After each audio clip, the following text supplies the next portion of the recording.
주가 기쁨으로 변화시키시네. 잠잠할 수 없네. 기뻐 춤추며 찬양해. 기뻐 춤추며 찬양해.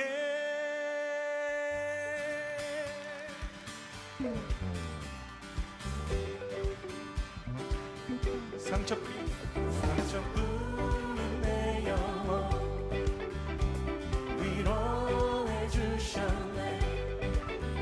고통 중에 있을 때 주님 평안 주셨네. 주 사랑 어둠 이김을 나의 느끼네. 아멘. 주의 빛 비춰주시니 내 마음 기뻐 주 찬양하네. 나의 슬픔을 주가 기쁨으로 변화시키시네. 잠잠할 수 없네. 기뻐 춤추며 찬양해. 나의 슬픔을 주가 기쁨으로 변화시키시네. 잠잠할 수 없네. 기뻐 춤추며 찬양해. 우리의 기쁨의 노래가 되시는 주님 찬양합니다. 상처뿐인 내 영혼 위로해 주셨네. 고통 중에 있을 때 주님 평안 주셨네. 주 사랑 어둠 이김을 나는 느끼네. 주의 빛 비춰주시니 내 마음 기뻐 주 찬양하네. 나의 슬픔을 주가 기쁨으로 변화시키시네. 잠잠할 수 없네. 기뻐 춤추며 찬양해. 나의 슬픔을 주가 기쁨으로 변화시키시네. 잠잠할 수 없네. 기뻐 춤추며 찬양해. 우리를 회복하시는 주님 믿으십니까? 우리를 인도하시는 주님 찬양합니다. 상처뿐인 내 영혼 위로해 주셨네. 고통 중에 있을 때 주님 평안 주셨네. 주 사랑 어둠 이김을 나는 느끼네. 주의 빛 비춰주시니 내 마음 기뻐 주 찬양하네. 나의 슬픔을 주가 기쁨으로 변화시키시네. 잠잠할 수 없네. 기뻐 춤추며 찬양해. 때론 주님 분노하실지라도 주의 은혜와 사랑 나의 평생에 내게 임하네. 나의 슬픔을 주가 기쁨으로 변화시키시네. 잠잠할 수 없네. 기뻐 춤추며 찬양. 다같이 나의 슬픔을 주가 기쁨으로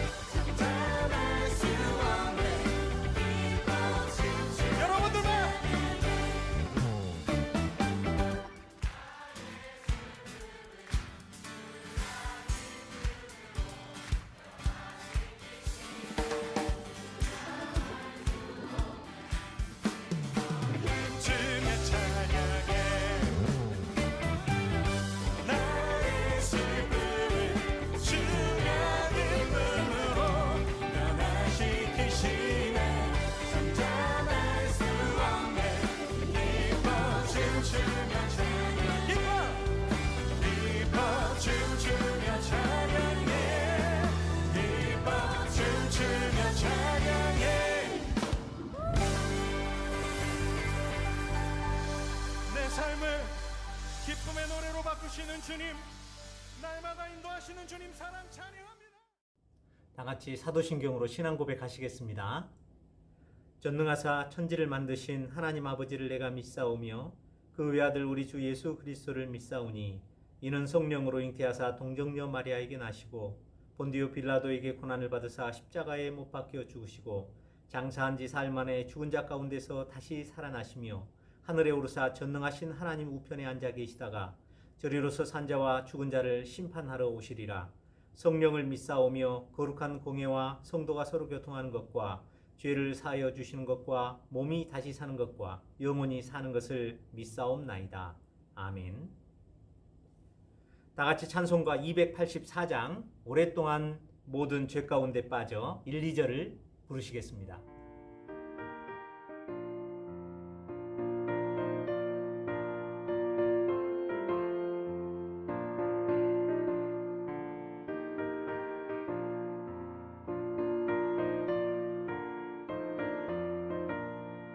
오랫동안 모든 죄 가운데 빠져 더럽기가 한량없던 우리들 아무 공로 없이 구원함을 얻어 하나님의 자녀 지급되었네.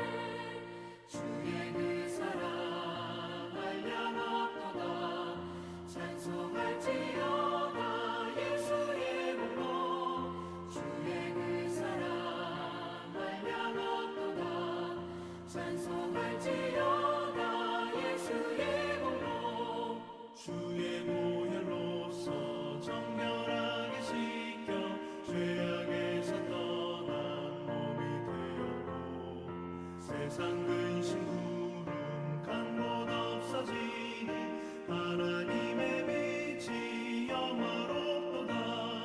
주의 그 사랑 한량없도다. 찬송할지어다 예수의 공로. 주의 그 사랑 한량없도다. 찬송할지어다 예수의 공로. 임진은 선생님께서 대표 기도해 주시겠습니다. 나의 힘이 되신 여호와여, 내가 주를 사랑하나이다. 사랑의 하나님 아버지, 감사를 드립니다. 2021년 8월 첫째 주 예배를 온라인으로 드릴 수 있게 허락해 주셔서 감사합니다. 8월 불볕 더위와 코로나로 인하여 우리 모두 힘든 시기를 지나고 있습니다. 하나님께서 힘을 주셔서 잘 인내하고 이겨낼 수 있도록 도와주세요. 우리 고등부 학생들 학업에 있어서 제일 중요한 고등학교 시절을 지나고 있습니다. 지혜와 명철, 강인한 체력을 주셔서 공부도 열심히 하고 운동도 열심히 할 수 있게 해주세요. 코로나로 인하여 많은 것을 못하고 있습니다. 하나님께서 우리나라를 지켜주시고 무서운 질병을 모두 없애주세요. 오늘 설교 말씀을 듣고 우리의 죄를 위해 돌아가신 예수님과 천지를 만드신 하나님을 더욱 잘 믿는 믿음을 주시옵소서. 우리 왕십리 고등부를 더욱 부흥되게 축복해 주세요. 감사드리며 예수님의 이름으로 기도드립니다. 아멘. 오늘 말씀은 사사기 2장 8절로 15절입니다. 제가 교독하겠습니다. 구약 361면입니다. 8절 여호와의 종 눈의 아들 여호수아가 110세의 죽음에 무리가 그의 기업의 경내 에브라임 산지 가스산 북쪽 딥낫 헤라스에 장사하였고 그 세대의 사람도 다 그 조상들에게로 돌아갔고 그 후에 일어난 다른 세대는 여호와를 알지 못하며 여호와께서 이스라엘을 위하여 행하신 일도 알지 못하였더라. 이스라엘 자손이 여호와의 목전에 악을 행하여 바알들을 섬기며 애굽 땅에서 그들을 인도하여 내신 그들의 조상들의 하나님 여호와를 버리고 다른 신들 곧 그들의 주위에 있는 백성의 신들을 따라 그들에게 절하여 여호와를 진노하게 하였으되 곧 그들이 여호와를 버리고 바알과 아스타롯을 섬겼으므로 여호와께서 이스라엘에게 진노하사 노략하는 자의 손에 넘겨주사 그들이 노략을 당하게 하시며 또 주위에 있는 모든 대적의 손에 팔아 넘기심에 그들이 다시는 대적을 당하지 못하였으며 그들이 어디로 가든지 여호와의 손이 그들에게 재앙을 내리시니 곧 여호와께서 말씀하신 것과 같고 여호와께서 그들에게 맹세하신 것과 같아서 그들의 괴로움이 심하였더라. 아멘. 오늘의 말씀의 제목은 하나님을 알지 못하는 다른 세대입니다. 사사기 기자는 이스라엘 백성들이 가나안 사람들과 타협하게 되면서 다음 세대에 어떤 문제가 생겼는지에 대해서 이야기를 하고 있는데요. 여호수아와 그 시대 같이 일했던 장로들이 살아있을 때는 여호와를 믿는 신앙이 있었어요. 그런데 여호수아와 그 세대 사람들, 개척 세대가 다 죽고 난 이후에 이스라엘 백성들은 하나님을 모르는 다른 세대가 나타나게 되었어요.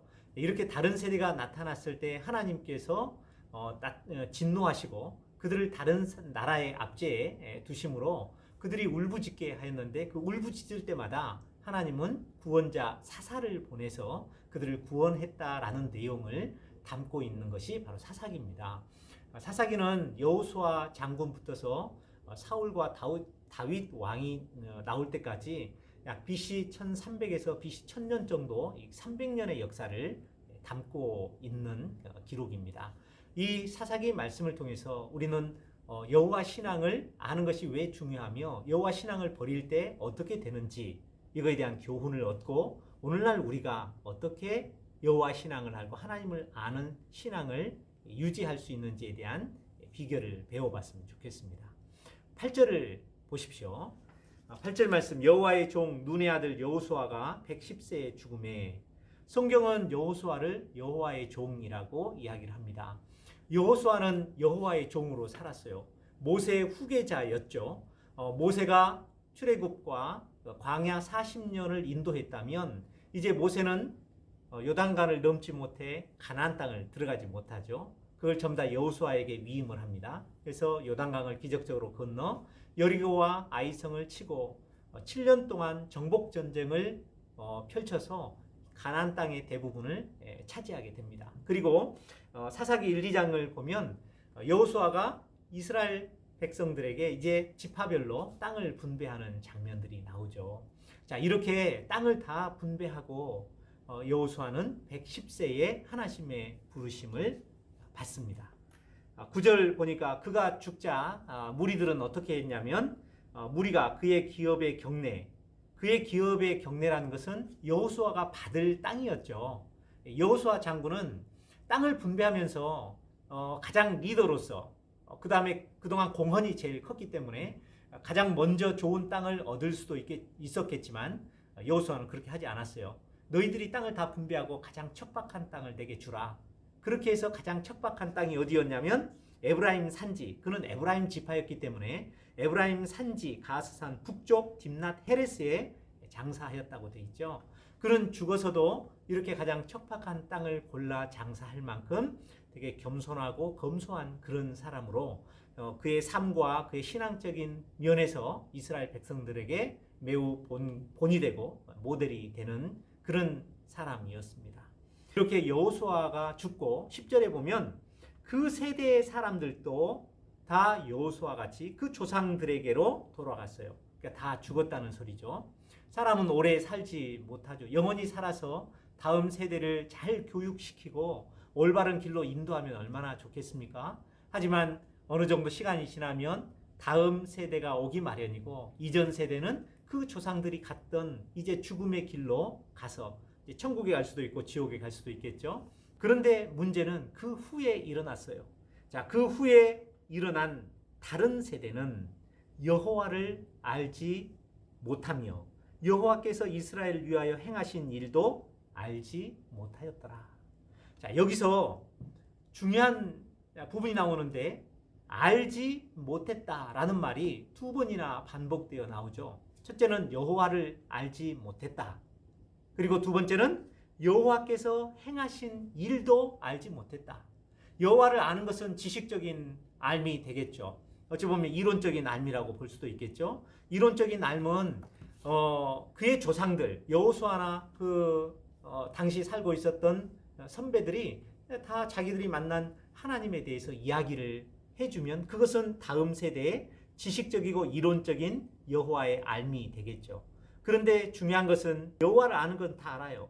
그런데 무엇을 모르냐면 여호와께서 이스라엘을 위하여 행하신 일도 알지 못하는 거예요. 그것은 뭐냐면 신앙은 있지만 그 신앙이 실제적으로 체험을 통해서 하나님을 알아야 되는 거죠. 그러니까 우리가 영생을 얻는 것은 하나님을 아는 것이어야 되는데 이 하나님을 아는 지식이 이론적인 지식이 아니라 체험을 통해서 그 역사성을 가진 체험을 통해서 바로 하나님과 인격적인 알을 알아가는 것. 그것이 알미라는 것이죠.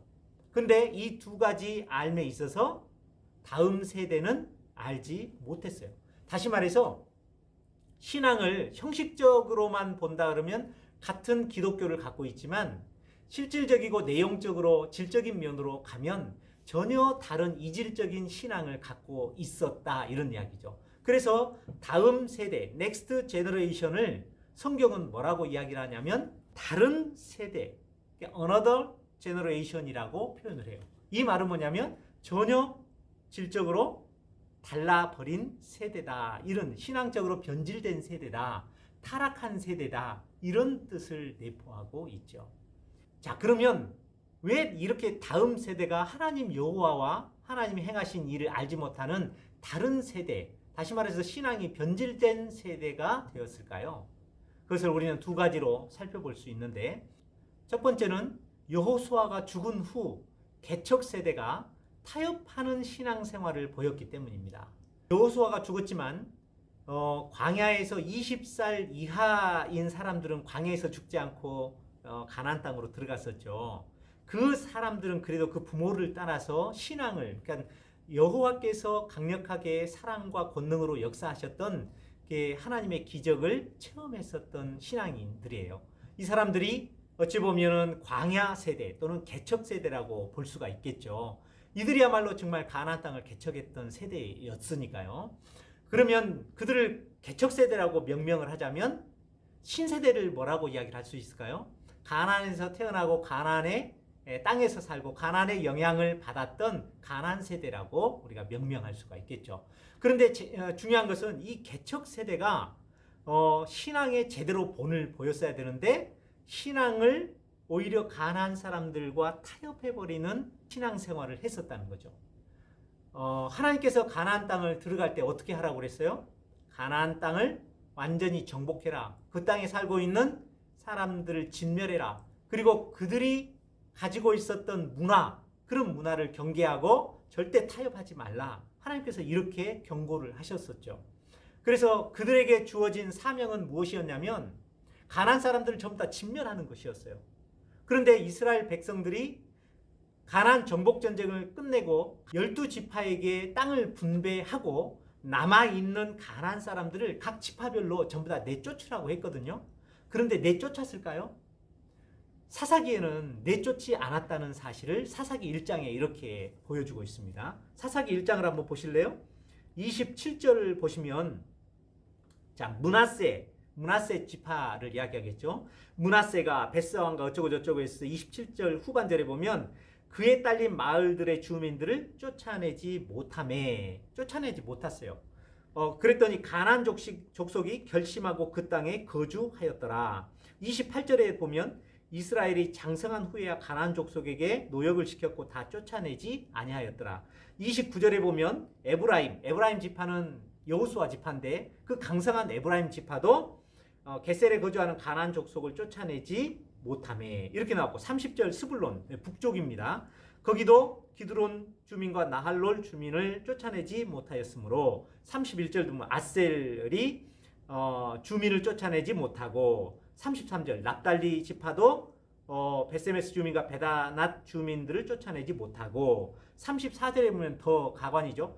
아모리 족속이 단 자손을 산지로 몰아넣고 오히려 아모리 족속은 가나안 사람들인데 단 지파 이스라엘 사람들을 오히려 산지로 몰아넣는 이런 일이 벌어지죠. 내려오기를 용납지 아니하고 결심하고 그냥 그 산에서 거주하였더니 이렇게 나오죠.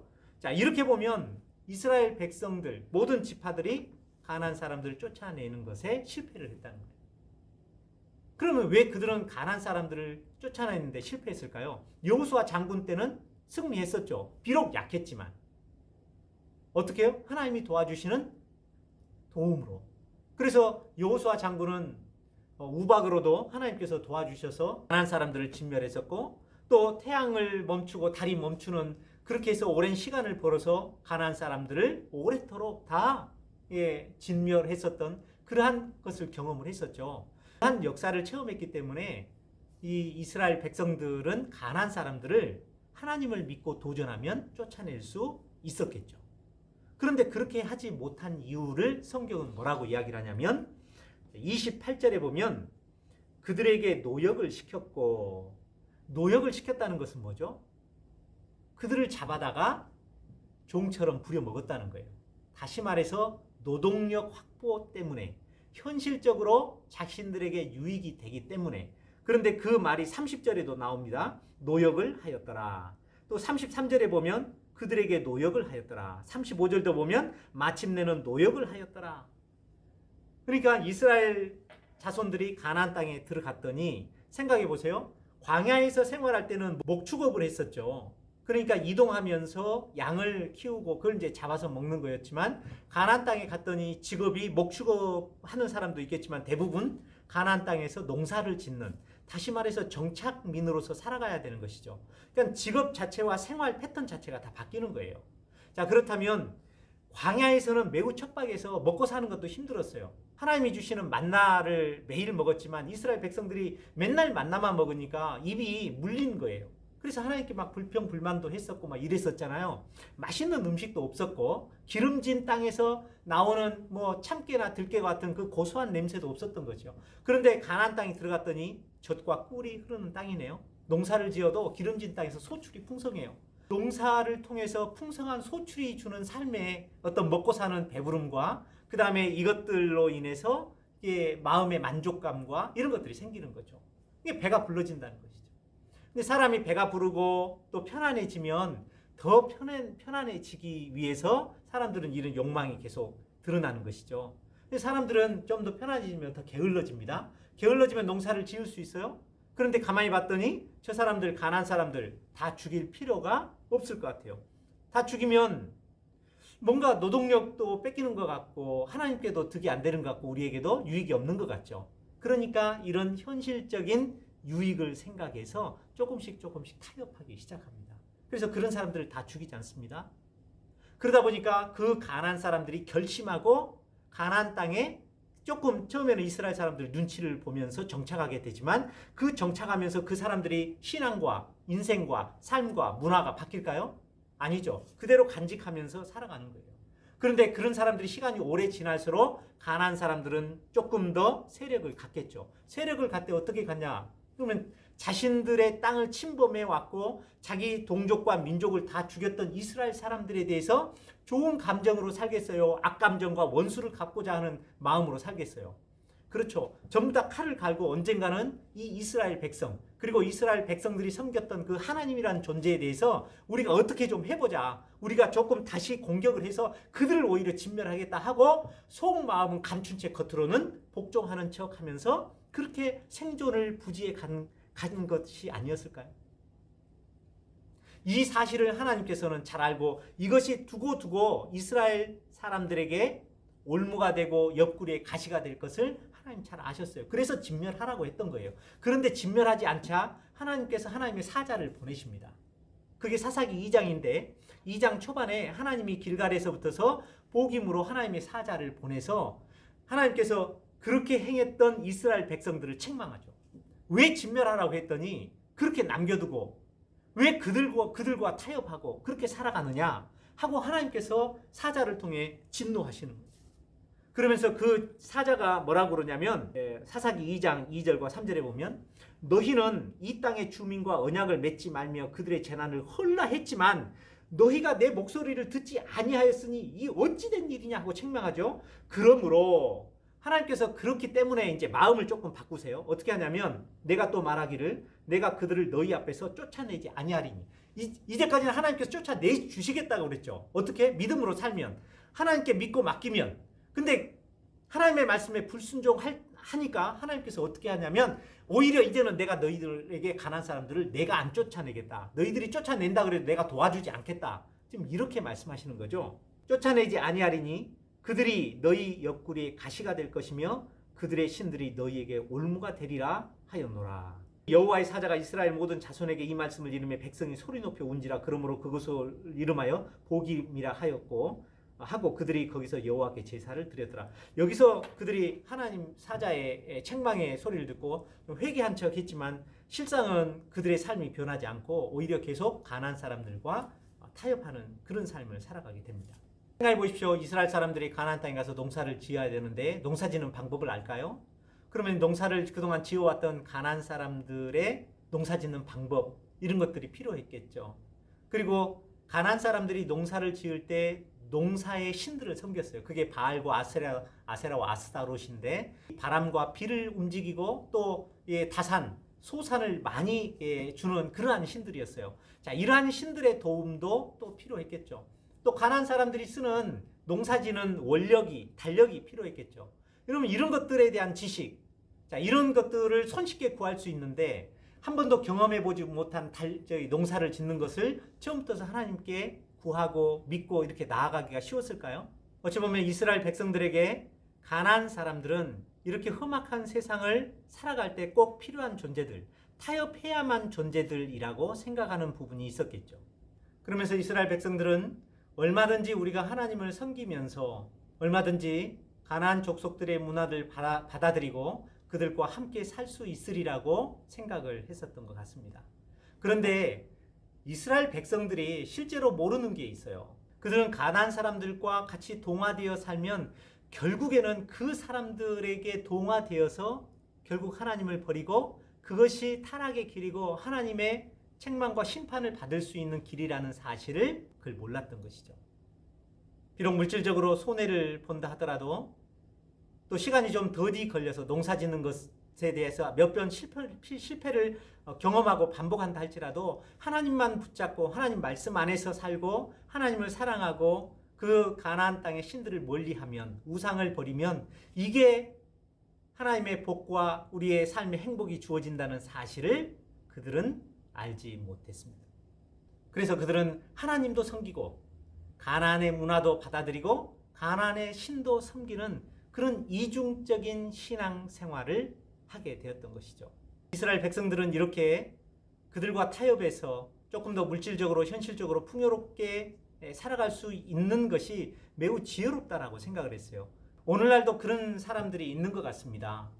좋은 대학을 가기 위해서 신앙생활을 열심히 하는 것보다 주의를 성수하는 것보다 조금 더 현실에 손해가 있더라도 그렇다고 내가 하나님을 버리는 건 아니니까 그렇다고 내가 교회에 나오지 않을 것은 아니니까 언젠가 때가 되면 나올 거니까 수능이 끝나면 나와서 열심히 할 거니까 내가 대학 가면은 열심히 신앙생활 할 거니까 그래서 나는 한 번도 하나님을 버린 적이 없어. 그렇죠? 자, 그렇게 해서 좋은 대학교를 갔어요. 또 좋은 직장을 갔어요. 현실적으로 가나안 사람들의 풍요를 맛보는 그런 사람들, 이런 사람들이 매우 교회에서도 지혜로운 사람들처럼 보여요. 그리고 신앙의 선배들이나 교회에서 어떤 어른들은 이렇게도 이야기를 하죠. 봐라, 얼마나 믿음으로 도전했길래 그들이 저렇게 성공했는가. 이런 이야기를 들으면 자라나는 우리들은 신앙적인 가치관 혼란이 일어나죠. 내가 오늘 교회 가는 것이 맞아? 학원에 가서 공부하는 것이 맞아?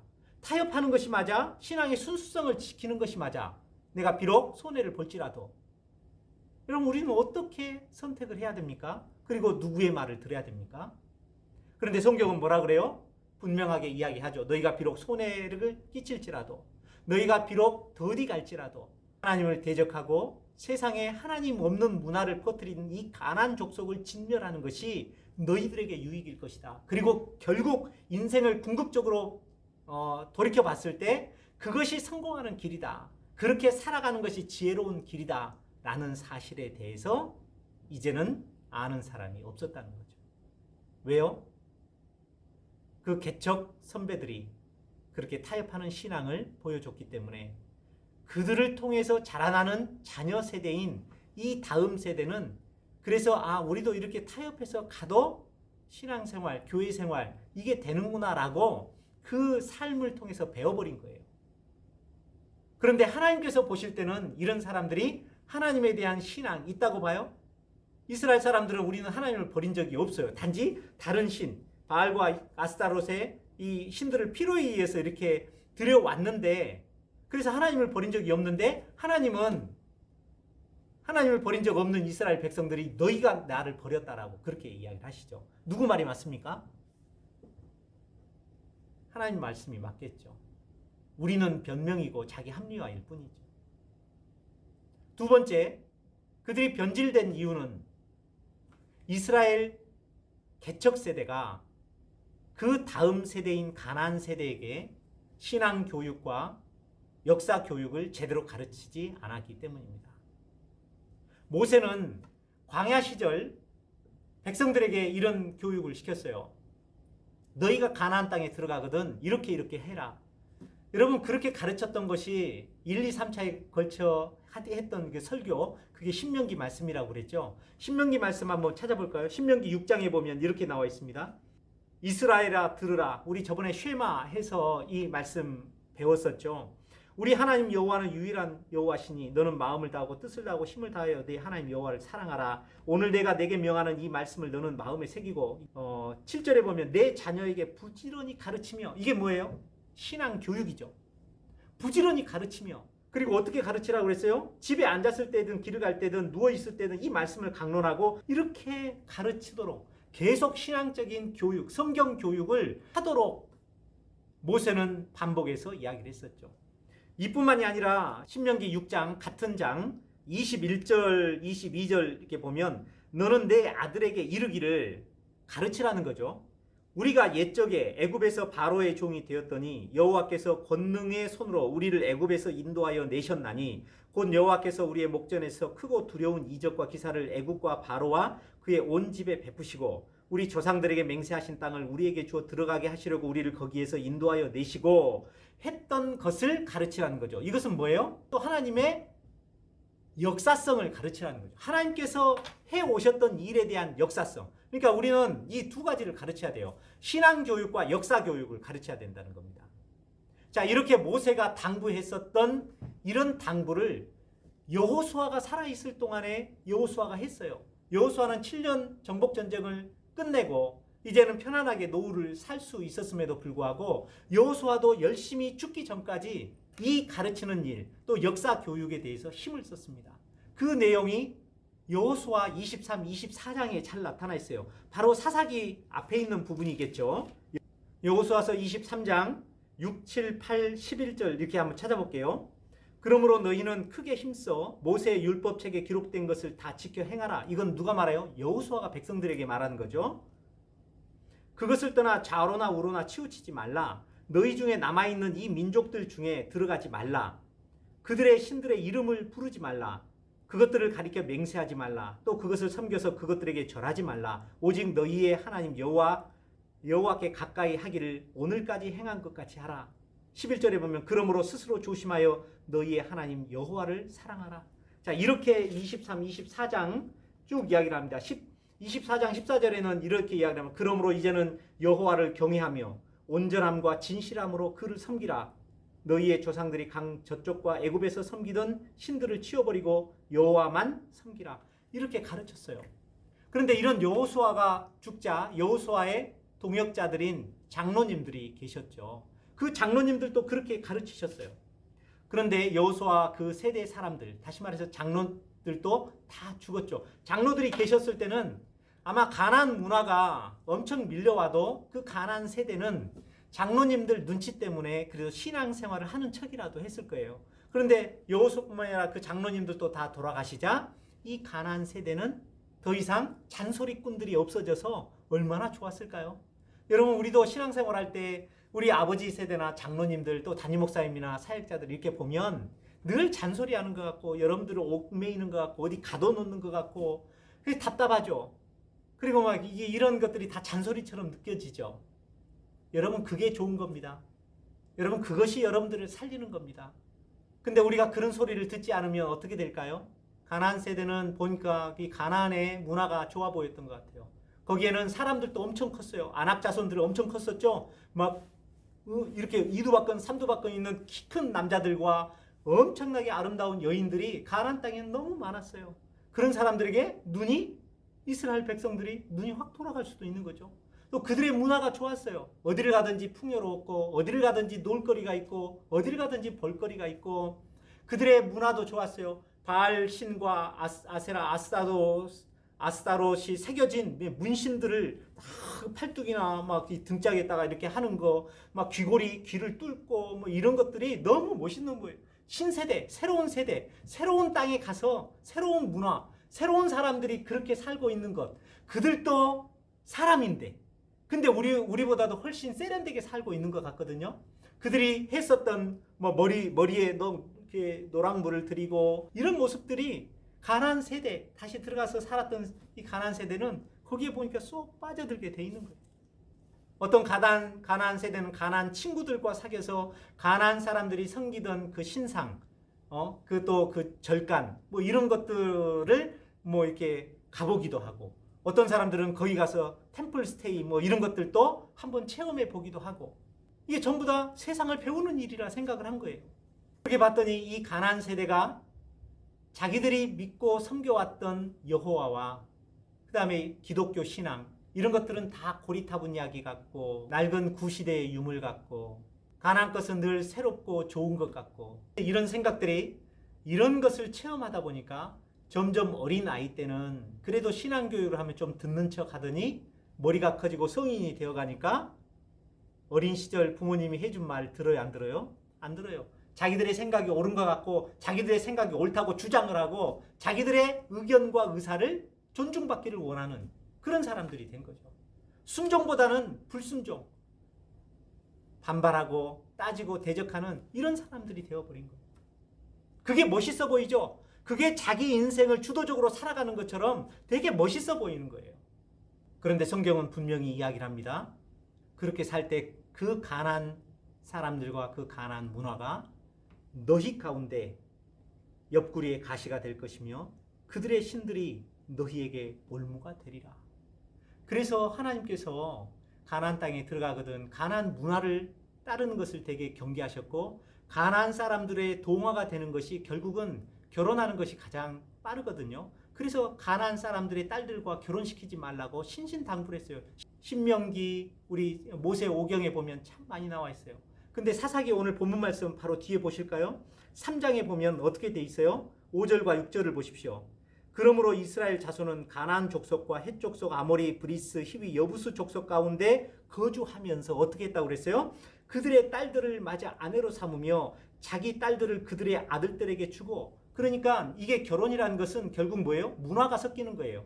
문화뿐만이 아니라 그들의 가치관, 정체성, 그들의 신앙과 종교도 다 섞이는 거예요. 결국은 하나님 신앙에서 어떻게 됐냐면, 자 6절 뒤에 보면 또 그들의 신들을 섬겼더라 이렇게 돼 있죠. 그러니까 그들의 신들, 바알과 아스타롯의 신들을 자연히 섬기게 되는 곳으로 간다는 거예요. 이걸 사람들이 처음에 알아요? 모르죠. 그런데 이렇게 섬겼더니 그 다음 하나님의 반응이 오늘 본문으로 돌아가 봅시다. 2장 11절 12절. 자, 이스라엘 자손이 여호와의 목전에 악을 행하여 뭘 섬겨요? 그들의 신 바알을 섬기며 애굽 땅에서 그들을 인도하여 내신 그들의 조상들의 하나님 여호와를 버리고 다른 신들 곧 그들의 주위에 있는 백성의 신들, 그들의 주위에 있는 백성이 누구예요? 가나안이죠. 그들의 신들을 따라 그들에게 절하며 여호와를 진노하게 하였으니 13절 보니까 곧 그들이 여호와를 버리고 바알과 아스타롯을 섬겼으므로, 자 이렇게 그들의 신앙이 변질되고 타락해가고 전혀 다른 세대가 되어버리니 하나님께서 가만히 계시겠어요? 그렇지 않습니다. 하나님도 참을 때까지 참지만 반드시 경고하시고 진노하십니다. 14, 15절이 그 말씀입니다. 여호와께서 이스라엘에게 진노하사 노략하는 자의 손에 넘겨주사 그들이 노략을 당하게 하시며, 자 이제 노략하는 자의 민족 전체를 넘겨주, 그러니까 노략하는 자들이 와서 그들을 어떻게 하는 거예요? 이제 치고 이제 어찌 보면 전쟁 소통 속에서 고통을 당하게 하죠. 또 주위에 있는 모든 대적의 손에 팔아넘길 때 어떻게 팔아넘깁니까? 온 가족을 뿔뿔이 다 노예로 팔아버리겠죠. 여러분 이게 얼마나 비극입니까? 그들이 다시는 대적을 당하지 못하였으며 그들이 어디로 가든지 여호와의 손이 그들에게 재앙을 내리시니, 하나님이 재앙 내리신다고 신명기 28장에 그때 축복 15절 저주 54절이라고 이야기했죠. 그 저주가 지금 이게 벌써 나타나는 거예요. 언제? 여호수아 바로 그 다음 세대인 다른 세대, 이 300년 동안 다윗이 나타나기 전까지. 곧 여호와께서 말씀하신 것과 같고, 그랬죠? 이것도 약속이죠. 여호와께서 그들에게 맹세하신 것과 같아서 그들의 괴로움이 심하였더라. 오늘 본문 말씀은 여기까지입니다. 여러분, 그러면 이제 우리는 무엇을 어떻게 해야 우리가 다음 세대가 다른 세대, 신앙이 변질된 세대로 가지 않고 오직 여호와 하나님만을 섬기며 나를 유혹하는 여러 유혹자들, 그런 신들, 우상들을, 아이돌들을 내가 떨쳐버리며 살 수 있을까? 이런 삶은 여러분 재미없어요. 이런 삶은 되게 고리타분해요. 이런 사람들은, 이런 삶은, 신앙은 늘 갇혀있는 것 같이 답답해요. 그리고 그렇게 살아라고 하는 쌤이나 우리 선생님들이나 교회나 이런 분들 전부 다 잔소리꾼들 같아요. 여러분, 그러나 거기에 우리의 생명이 있습니다. 거기에 하나님의 축복이 있습니다. 거기에 우리 인생의 열매가 있습니다. 그렇게 살 때 궁극적으로 내 삶이 행복해집니다. 그리고 그런 삶이 한 번밖에 없는 내 삶을 빛나게 하고 다른 많은 사람들에게 좋은 선한 영향력을 끼치는 모델과 같은 그런 삶을 살 수 있어요. 그 삶을 살아가려면 결국은 내가 어떻게 해야 될까요? 내 마음에 세상에 좋아 보이는 세상 것들과 타협하는 마음. 신앙보다도 학원을 먼저 가겠다는 그런 타협하고자 하는 마음들과 싸워야 되는 거예요. 여러분, 신앙의 순수성을 지키기 위해서 정말 여러분들 머리 박 터지게 산수, 수학 문제, 영어 단어 하나 더 외우는 이런 데 머리를 박 터지게 하는 것이 아니라 신앙을 어떻게 하면 내가 지키고 순수성을 지키기 위해서 나의 어떤 유혹과 세상의 두려움과 불안과 어떻게 내가 싸울 것인가에 대해서 머리를 싸매면서 고민해야 된다는 겁니다. 그게 여호수아가 죽고 사사시대로 넘어오면서 12명의 사사가 늘 반복적으로 일어났다가 다시 하나님의 징계를 받고 회개하고 다시 사사를 보내주고 이 12번이나 반복하는, 여러분 12번 한다고 그러죠. 정말 사사기에는 12명의 사사가 나와요.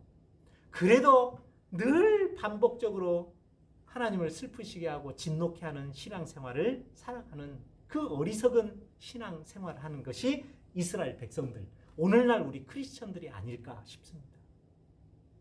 말씀을 맺습니다. 여러분, 하나님께서 하라고 하시는 순수한 신앙을 가졌으면 좋겠습니다. 그러면 어떻게 해야 될까요? 먼저는 우리 여기 계신 선생님들이나 저나 우리 신앙의 선배들, 개척세대, 광야세대 이 선배들이 신앙과 타협하지 않는 삶을 살았으면 좋겠어요. 그냥 겨우 교회에는 나와서 직분이 있으니까 열심히 찬양하고 뭔가를 하지만 그래도 하나님의 일을 하겠다 그러면 우리 아들이 어떻게 될까봐 전전긍긍해하는 이런 신앙을 갖고 있는 부모님 세대나 이런 선배 세대가 있어서는 안 되겠다는 겁니다. 먼저 회개하셨으면 좋겠습니다. 그리고 우리는 그런 좋은 신앙의 선배들을 가져서 우리가 먼저 배우고 우리도 세상과 타협치 않고 믿음의 순수성을 지키고 살아가는 사람들이 됐으면 좋겠습니다.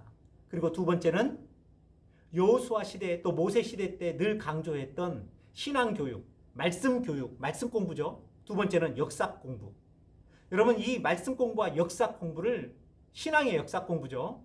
세상의 히스토리가 아니고 이 두 가지를 열심히 했으면 좋겠어요. 그렇게 할 수 있는 길은 뭘까요? 여러분, 예배 잘 나와서 하나님 말씀 잘 듣는 거예요. 수련회 간다 그러면 만사를 제껴놓고 와서 수련회 가운데 하나님의 말씀 공부하는 거예요. 그래서 말씀의 은혜를 입고 그 말씀으로 자신을 비춰보는 일을 계속적으로 해나가는 거예요.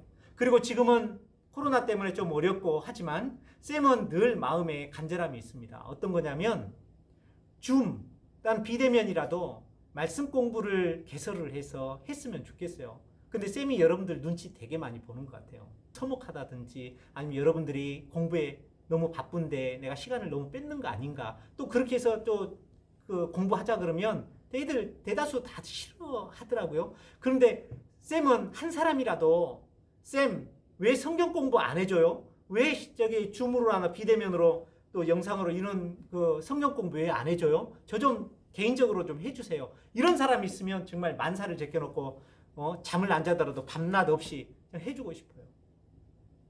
문제는 여러분들에게 소원이 있는가? 그 말씀 공부와 역사 공부에 대해서 늘 듣고 싶어하고 배우고 싶어하는가? 여러분 없다면 여러분들이 먼저 회개하시고 기회를 달라고 요청을 하시면 좋겠습니다. 쌤 언제든 달려가겠습니다. 기도하겠습니다.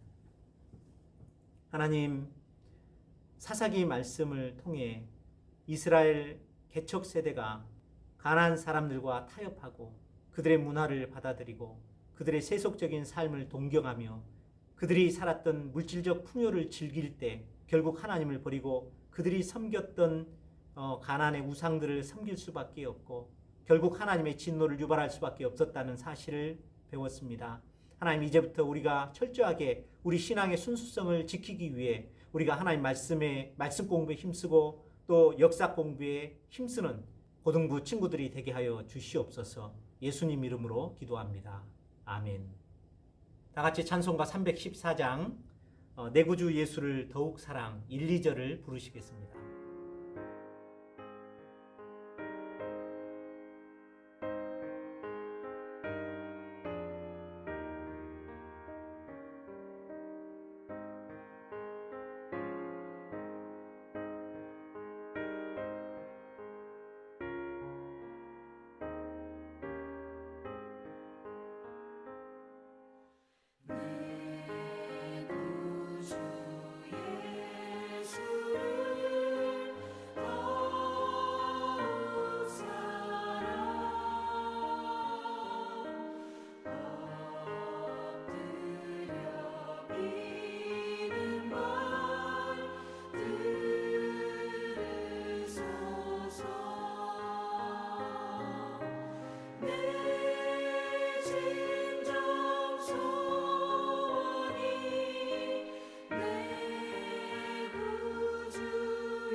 축도하겠습니다. 이제는 예수 그리스도의 크신 은혜와 하나님 아버지의 만극하신 사랑하심과 성령님의 통하심이 여호와를 버리지 않고 세상 세속에 물들지 아니하며 그들의 문화를 동경하지 아니하고 하나님 말씀을 사랑하며 역사를 공부하고자 다짐하는 사랑하는 고등부 친구들과 선생님들 위해 이제부터 영원토록 함께 있을지어다. 아멘.